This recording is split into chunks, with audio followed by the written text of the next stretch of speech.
নমস্কার বন্ধুরা, আমরা আজ বেরিয়ে পড়েছি কাজা থেকে কেলংয়ের উদ্দেশ্যে। আমরা যাব লোসার হয়ে, কুঞ্জুম পাস হয়ে কেলং। এবং এই রাস্তাটি, যে রাস্তা দিয়ে আমরা যাব, সেই রাস্তাটি একটি অত্যন্ত পাহাড়ি উচ্চস্থানে অবস্থিত একটি ভয়ঙ্কর রাস্তা বললে কম হয় না। সেই রাস্তা দিয়ে আমরা এখন প্রথমে পৌঁছব লোসার গ্রামে, তারপরে কুঞ্জুম পাস আমরা অতিক্রম করব।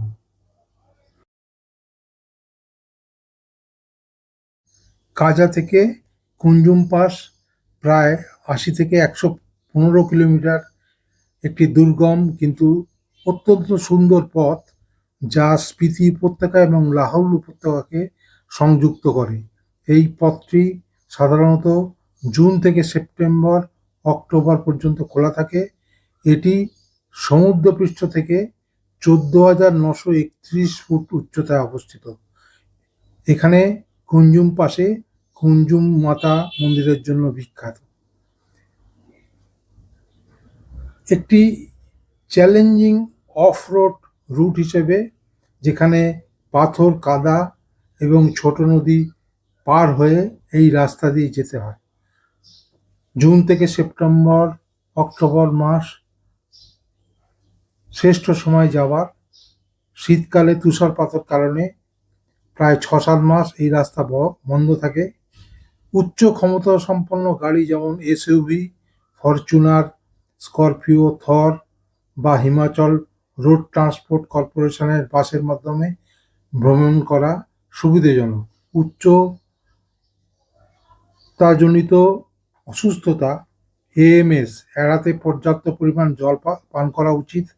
কাজা থেকে রওনা হওয়ার আগে কুঞ্জুম পাসের আবহাওয়া চেক করা দরকার। আমরা এই ভয়ঙ্কর সুন্দর দৃশ্য দেখতে দেখতে গাড়ির মধ্যে টালমাটাল হয়ে চলে এসেছি লোসার গ্রামের কাছাকাছি। লোসার হিমাচল প্রদেশের স্পিতি উপত্যকার একটি প্রত্যন্ত মনোরম গ্রাম, যা কুঞ্জুম গিরিপথের কাছে ১৩,৪০০ ফুট উচ্চতায় অবস্থিত। মানালি থেকে স্পিতিতে প্রবেশের সময় প্রথম জনবহুল গ্রাম হিসেবে এটি তার ঐতিহ্য, মাটি, ইটের ঘর, মনোরম পাহাড়ের দৃশ্য এবং প্রচণ্ড ঠান্ডার জন্য পরিচিত, যেখানে শীতের তাপমাত্রা -৩০°C থেকে -৪০°C পর্যন্ত নেমে যায়। লোসার গ্রাম কাজা থেকে কুঞ্জুম পাস যাওয়ার পথে এই লোসার গ্রাম। অপরূপ সুন্দর এই জায়গা।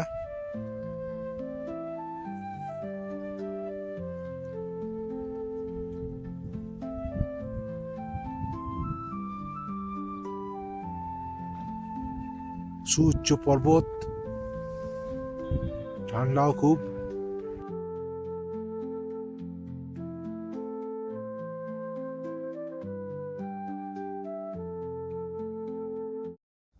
আমরা কুঞ্জুম পাসের কাছাকাছি চলে এসেছি। এই কুঞ্জুম পাস ভারতের হিমাচল প্রদেশের লাহুল ও স্পিতি জেলায় অবস্থিত একটি অত্যন্ত উঁচু এবং জনপ্রিয় পর্বতময় গিরিপথ। এটি সমুদ্রপৃষ্ঠ থেকে ১৪,৯৩১ ফুট উচ্চতায় অবস্থিত এবং লাহুল উপত্যকাকে স্পিতি উপত্যকার সাথে যুক্ত করে। এটি মানালি থেকে কাজা যাওয়ার পথে একটি গুরুত্বপূর্ণ পথ, যা মূলত গ্রীষ্মকালে জুন থেকে সেপ্টেম্বর পর্যটক ও বাইকারদের জন্য খোলা থাকে।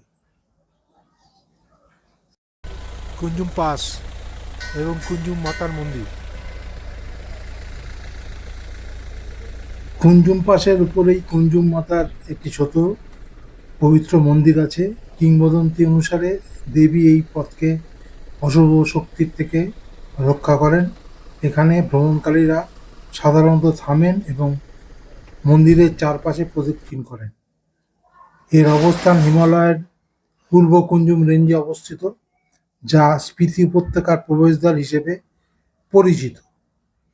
মানালি থেকে কুঞ্জুম পাসের রাস্তাটি খুবই দুর্গম এবং রোমাঞ্চকর, যা চন্দ্রতাল লেকের কাছাকাছি চলে যায়। এটি গ্রামপুর থেকে স্পিতির প্রশাসনিক কেন্দ্র কাজা যাওয়ার পথের মূল সংযোগস্থল। কুঞ্জুম পাস তার প্রাকৃতিক সৌন্দর্য, বরফে ঢাকা রাস্তা এবং চারপাশের পাহাড়ি দৃশ্যের জন্য বিখ্যাত, যা পর্যটকদের মুগ্ধ করে। কুঞ্জুম পাস থেকে পূর্ব কুঞ্জুম রেঞ্জের মহিমান্বিত তুষার শৃঙ্গ এবং বারা সিগরি হিমবাহ দেখা যায়। এটি চন্দ্রতাল হ্রদের কাছাকাছি অবস্থিত। এখানকার ট্রেকিং রুটের জন্য বিখ্যাত। চন্দ্রতাল হ্রদ কুঞ্জুম পাসের থেকে 9 কিলোমিটার ট্রেকিং দূরত্বে একটি বিখ্যাত হ্রদ। কুঞ্জুম মাতা মন্দির। কুঞ্জুম মাতা হলেন হিমাচল প্রদেশের লাহুল ও স্পিতি উপত্যকা সংযোগকারী বিখ্যাত কুঞ্জুম পাসের, যার উচ্চতা 4,590 মিটার, রক্ষাকর্ত্রী দেবী। কুঞ্জুম পাসের চূড়ায় অবস্থিত এই মন্দিরটি দেবী দুর্গার প্রতি উৎসর্গীকৃত এবং এখানে স্থানীয়রা ও পর্যটকরা কুঞ্জুম মাতা যাত্রা নিরাপদ করার জন্য পুজো দেন। এটির অবস্থান হিমাচল প্রদেশের স্পিতি উপত্যকায় মানালি কাজা রুটে। প্রথা আছে এখানে যাত্রীরা মন্দিরের চারপাশে তাদের গাড়ি ঘুরিয়ে আশীর্বাদ নেন। মন্দিরের দৃশ্য: এটি একটি ছোট মন্দির যেখানে দেবীর মূর্তি রয়েছে এবং আশেপাশে রঙিন পতাকা ও ঘণ্টা দেখা যায়। ভ্রমণ করার সময় গ্রীষ্মকালে জুন থেকে সেপ্টেম্বর আর শীতকালে এখানে তুষারাবৃত থাকে, তাই যাওয়া সম্ভব নয়। এই মন্দিরটির বিশেষত্ব হলো এই স্থানটি হিন্দু এবং বৌদ্ধ উভয় সম্প্রদায়ের কাছেই পবিত্র। এখানে যাত্রীরা প্রায়শই মন্দিরের পাশের পাথরের মুদ্রা আটকে মনস্কামনা পূরণ করেন, যা একটি কৌতূহল উদ্দীপক প্রথা। কুঞ্জুম পাস। হিমাচলের কুঞ্জুম পাসের অসাধারণ সুন্দর দৃশ্য দেখতে দেখতে এগিয়ে চলেছি। এক পাশে সুউচ্চ পাহাড়, আরেকদিকে উপত্যকা, তার মধ্যে দিয়ে রাস্তা, যে রাস্তা বছরের 5 মাস 6 মাস মোটামুটি চলাচলের যোগ্য থাকে, অন্য সময় বরফে আবৃত হয়ে যায়। এই রাস্তা বরফ পড়ে থাকার কারণে প্রতি বছর ভেঙে চুরে নষ্ট হয়ে যায়। তাই এই রাস্তাকে কোনো রকমে ঠিক করে 5-6 মাস চালিয়ে দেওয়া হয়, যেটা কাজা থেকে মানালি যাওয়ার পথের একটা অন্যতম রাস্তা হিসেবে ব্যবহৃত হয়। বিভিন্ন ধরনের যাত্রীবাহী গাড়ি এবং মালবাহী গাড়িও এই রাস্তা দিয়ে যাতায়াত করে। সুউচ্চ পর্বত, পাশে চেনাব নদী, দেখতে দেখতে এগিয়ে চলা, কুঞ্জুম পাস থেকে আর তার মাঝখানে পুরো বোল্ডার পড়ে থাকা রাস্তায় বড় বড় ছোট ছোট বোল্ডার পড়ে আছে যে রাস্তায়, সেই রাস্তা দিয়ে অতি কষ্টে গাড়ি গর্জন করতে করতে এগিয়ে যায়।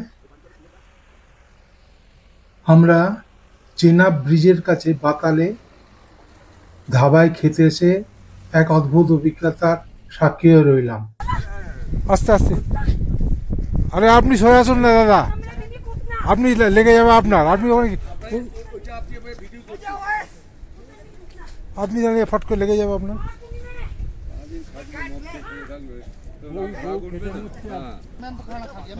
অশান্তি ধাবায় স্বামী স্ত্রী নিজেদের মধ্যে, আমাদের ওপর এর কোনো প্রভাব নেই।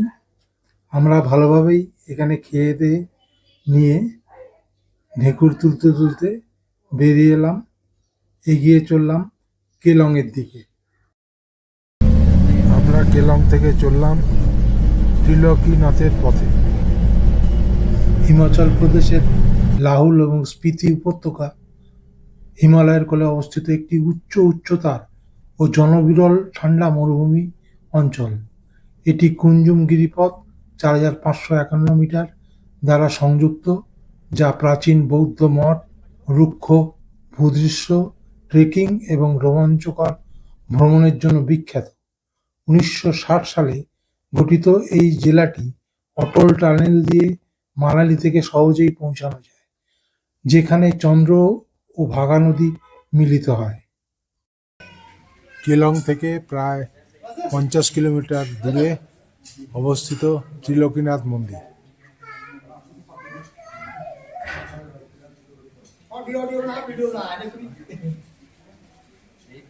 এবং পাহাড়ের উপর এই মন্দির। এখানে দেখে যা মনে হলো, যেমন হিন্দু সম্প্রদায়ে ঘি প্রদীপ ইত্যাদি ফুল পুষ্প দিয়ে পুজো হয়, পাশাপাশি বুদ্ধিস্টরাও ওই একই পদ্ধতিতে পুজো করেন এখানে।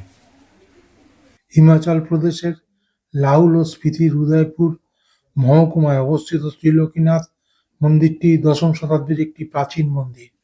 ঐতিহাসিকভাবে টুন্ডা বিহার নামে পরিচিত, যা হিন্দু উভয় ধর্মাবলম্বীদের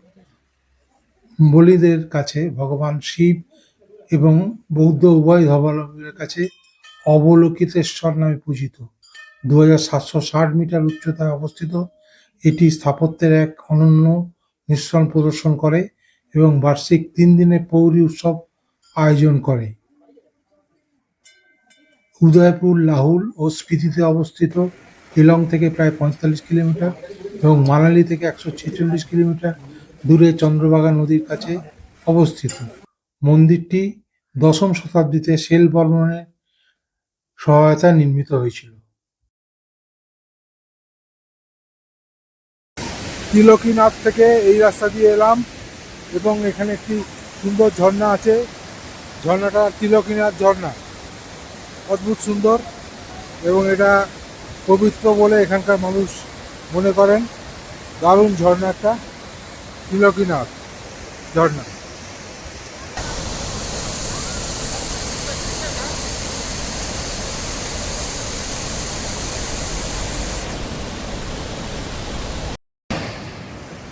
ত্রিলোকীনাথ ঝর্ণা ওই ওপর থেকে নেমে এসেছে, নেমে আস্তে আস্তে এই ব্রিজ দিয়ে ত্রিলোকীনাথে যাওয়া যায়। তারপরে নেমে এই ঝর্ণাটা নিচের দিকে নেমে এসছে, বিশাল আকারের ঝর্ণা। আর এই দিক হচ্ছে ত্রিলোকীনাথ মন্দির। এবার আমরা যাব উদয়পুরের মৃকুলা মাতার মন্দিরে। উদয়পুর হিমাচল প্রদেশের লাহুল ও স্পিতি জেলায় অবস্থিত একটি ছোট মনোরম শহর, যা চন্দ্রভাগা নদীর তীরে 2742 মিটার উচ্চতায় অবস্থিত। পূর্বে মারগুল নামে পরিচিত। 17 শতকের চাম্বার শাসক উদয় সিং এর নাম পরিবর্তন করেন। এটি প্রাচীন কাঠ খোদাই করা মৃকুলা মাতা মন্দিরের জন্য বিখ্যাত এবং পাঙ্গি উপত্যকার প্রবেশদ্বার হিসেবে কাজ করে এটি।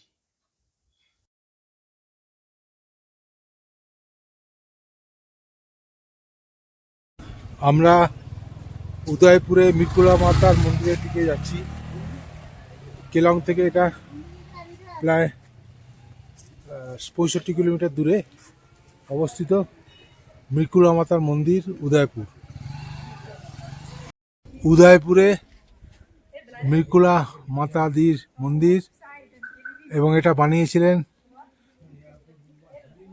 ভগবান বিশ্বকর্মা। পুরোটাই কাঠের তৈরি।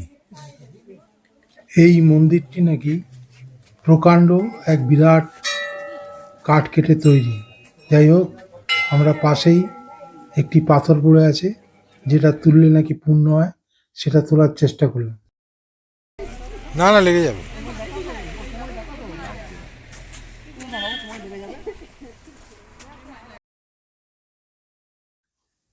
কেলং হল হিমাচল প্রদেশের লাহুল ও স্পিতি জেলার প্রশাসনিক সদর দপ্তর, যা মানালির 71 কিলোমিটার উত্তরে ভাগা নদীর তীরে মানালি লে মহাসড়কের পাশে অবস্থিত।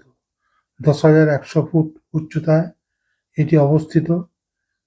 এটি পর্যটকদের জন্য একটি গুরুত্বপূর্ণ যাত্রা বিরতি, যা ফারদাং এবং সাসুরের মতো মঠ এবং সুরস্থলের মতো দর্শনীয় স্থানগুলিতে নিয়ে যেতে সাহায্য করবে। আর আমরা কেলং থেকে ত্রিলোকিনাথ মন্দির আর উদয়পুর থেকে মৃকুলা মাতার মন্দির থেকে আজকে কেলংয়ে থাকবো। তারপরে আমরা ফিরে যাব অটল টানেল হয়ে মানালিতে।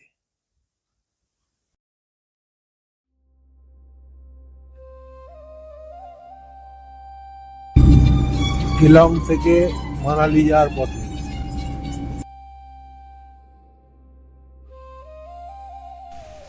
কেলং থেকে মানালি আসার পথে শিশু, অদ্ভুত সুন্দর একটি জায়গা। শিশু হিমাচল প্রদেশের লাহুল উপত্যকায় অবস্থিত চন্দ্রা নদীর তীরে একটি মনোরম গ্রাম। সমুদ্রপৃষ্ঠ থেকে প্রায় 3,200 মিটার উচ্চতায় অবস্থিত। এটি অটল টানেলের মাধ্যমে মানালির সাথে সরাসরি যুক্ত, যা সারা বছর পর্যটকদের আকর্ষণ করে। শিশু ওয়াটারফল, বরফে ঢাকা পর্বত এবং মনোরম প্রকৃতির জন্য এটি বিখ্যাত, যা এখন জনপ্রিয় অফবিট গন্তব্য হিসেবে মানুষের কাছে, ভ্রমণকারীদের কাছে বিবেচিত হচ্ছে। অটল টানেল হিমাচল প্রদেশের মানালিতে অবস্থিত বিশ্বের 10,000 ফুটেরও বেশি উচ্চতায় নির্মিত দীর্ঘতম 9.02 কিলোমিটার হাইওয়ে টানেল। এটি হিমালয়ের পীরপাঞ্জাল রেঞ্জে রোটাং পাসের নিচে অবস্থিত, যা মানালি এবং লাহুল স্পিতি উপত্যকাকে সারা বছর যুক্ত রাখে। প্রধানমন্ত্রী নরেন্দ্র মোদী 2020 সালে 3রা অক্টোবর এই সুড়ঙ্গটির উদ্বোধন করেন। অটল টানেল থেকে আমরা বেরিয়ে গেলাম। এই টানেলের ফলে মানালি এবং কেলংয়ের মধ্যে ভ্রমণের সময় প্রায় 4-5 ঘন্টা কমে গেছে এবং দূরত্ব প্রায় 46 কিলোমিটার কমেছে। সোলাং ভ্যালি। আমরা শিশু থেকে সোলাং ভ্যালি বা সোলাং উপত্যকায় চলে এসেছি। সোলাং উপত্যকা হিমাচল প্রদেশের মানালির কাছে অবস্থিত একটি জনপ্রিয় অ্যাডভেঞ্চার ও পর্যটন কেন্দ্র, যা সমুদ্রপৃষ্ঠ থেকে প্রায় 8,400 ফুট উচ্চতায় অবস্থিত। এটি তার মনোরম তুষার আবৃত পাহাড়, সবুজ তৃণভূমি এবং প্যারাগ্লাইডিং, স্কিইং, জোরবিং ও কেবল কার রাইডের মতো রোমাঞ্চকর খেলাধুলার জন্য পরিচিত। জোরবিং এমন একটি খেলা, বিশাল বলের ভেতর থেকে পাহাড়ের ঢালে গড়িয়ে পড়ার রোমাঞ্চ এই জোরবিংয়ে। মানালির সুন্দর দৃশ্য, বিপাশা নদী, ম্যাল রোড,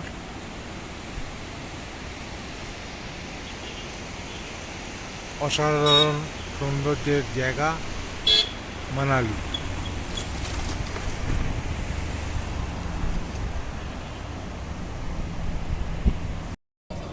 মানালির ম্যাল থেকে এখন প্রায় সন্ধে হয় এই সময় আলোকোজ্জ্বল মানালির মাল দেখছি।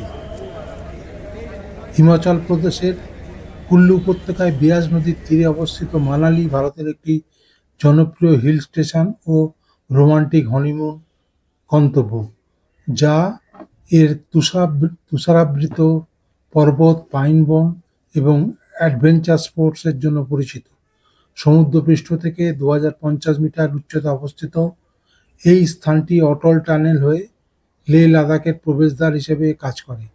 এখানকার দর্শনীয় স্থানগুলো হলো সোলাং ভ্যালি, রোটাং পাস, হিড়িম্বা মন্দির, মল রোড এবং ওল্ড মানালির মনু মন্দির।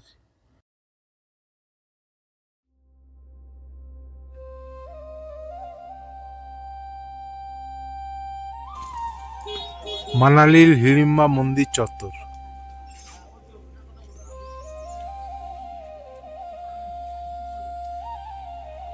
মানালির হিড়িম্বা মন্দির।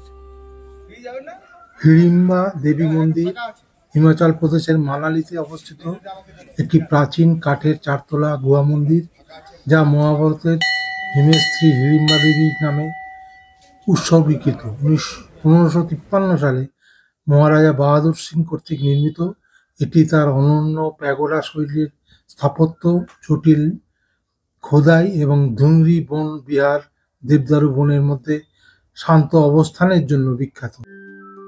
মানালিতে হিড়িম্বা মন্দিরের পাশেই ঘটোৎকচের মন্দির, এখানে ঘটোৎকচেরও পুজো হয়।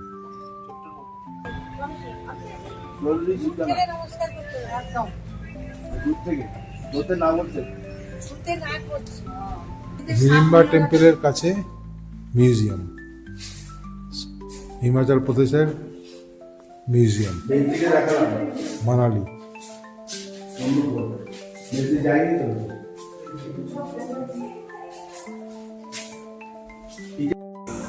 মানালিতে বশিষ্ঠ মুনির আশ্রমে যাওয়ার রাস্তা।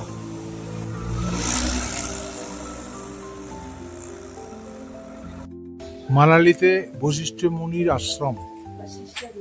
বশিষ্ঠ ভারতের হিমাচল প্রদেশের একটি শান্ত গ্রাম, যা মানালি থেকে 3 কিলোমিটার দূরে বিয়াস নদীর ওপরে অবস্থিত, যার প্রাকৃতিক থেরাপিউটিক উষ্ণ সালফার ঝর্ণা ও প্রাচীন পবিত্র মন্দিরের জন্য বিখ্যাত। এটি তীর্থযাত্রী ও পর্যটকদের জন্য একটি জনপ্রিয় গন্তব্যস্থান। पंडित जी, ये मंदिर कितना साल का है? ये मंदिर जो है 1800 वर्ष पुराना था, लेकिन रेनोवेशन हुआ इसका पिछले साल। और ये मूर्ति 5000 वर्ष पुरानी है। और ये गर्म पानी के स्रोत ये आदि काल से लेकर के है। महर्षि वशिष्ठ की तप के कारण गर्म जल हुआ है, इनके तप के प्रभाव से। और ये 2 स्रोत है, पुरुषों के लिए इधर है, महिलाओं के लिए इधर है। दोनों जगह स्नान करके उसके दर्शन मात्र से पुण्य की प्राप्ति होती है, पाप का विनाश होता है। श्री राम जी के गुरु जी हैं ये, वशिष्ठ मुनि। भूमि है। हाँ। पंडित जी, बहुत बहुत बहुत शुक्रिया, धन्यवाद। आपका धन्यवाद, नमस्कार। वशिष्ठों का गर्म पानी फर्स्ट में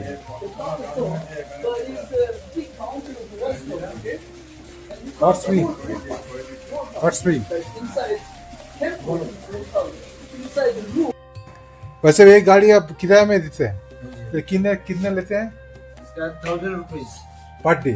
मॉर्निंग टू इवनिंग, इवनिंग 8:30 तक रहेगा आपके पास। सर काजा वाजा के लिए हम लोग दे दे। मिनिमम 5-4 डेज के लिए देते हैं। 5 डेज थोड़ा कमती हो जाएगा पक्का। ये 350 का है, 350 गाड़ी तो अच्छा है। और डिपॉजिट थोड़ा देना पड़ेगा ना? डिपॉजिट 2000 रहेगा। डिपॉजिट देना है। सब कुछ गाड़ी इधर मिलता है। অনন্যা ট্যুরের সঙ্গে, অনন্যা স্পেশালের সঙ্গে কাজা বেড়াতে এসেছিলাম। সেখানে আজকে শেষ দিনে আমরা স্পেশাল খাওয়া দাওয়ার মেনু হয়েছে, সে মেনুগুলো আগে দেখাই। এই বিরিয়ানি, এই যে চাপ, চাটনি, ডাল আছে, পায়েস আছে, এদিকে আপনার স্যালাড আছে, এখানে পাঁপড় আছে, ওদিকে আলু ভাজা আছে, এখানে পনির আছে, মাছ আছে, পনির চাপ। এই রান্নাগুলো সবই করেছেন সম্পদ সাউ। আর আমাদের ম্যানেজার দাদা বাবুদা সামনে দাঁড়িয়ে আছে। আর একজন খুব ভালো ছেলে, সে হচ্ছে সুব্রত সাউ। সে একদম আমাদের মাতিয়ে রেখেছে সবাইকে। আর আমরা যারা সবাই আছি, এই যে এক এক করে দেখাচ্ছি আমরা সবাই এসেছিলাম। আমরা এবার খাওয়া শুরু করব, আপনারা দেখুন। আর খাওয়াতে পারছি না বলে আমরা দুঃখিত।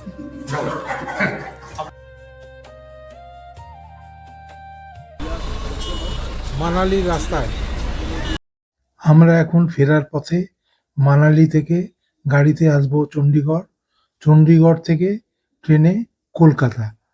এই ভিডিও আমরা এখানেই শেষ করছি। যদি এই ভিডিওটি ভালো লেগে থাকে তাহলে অবশ্যই আপনাদের অনুরোধ করব লাইক, শেয়ার এবং সাবস্ক্রাইব করার জন্য, এবং আগামী যে ভিডিও আসবে সেই ভিডিওগুলো আপনারা অবশ্যই দেখবেন। এই আশা ভরসা রেখে আপনাদের সকলকে আবার নমস্কার, প্রণাম, ভালোবাসা জানিয়ে শেষ করছি। নমস্কার।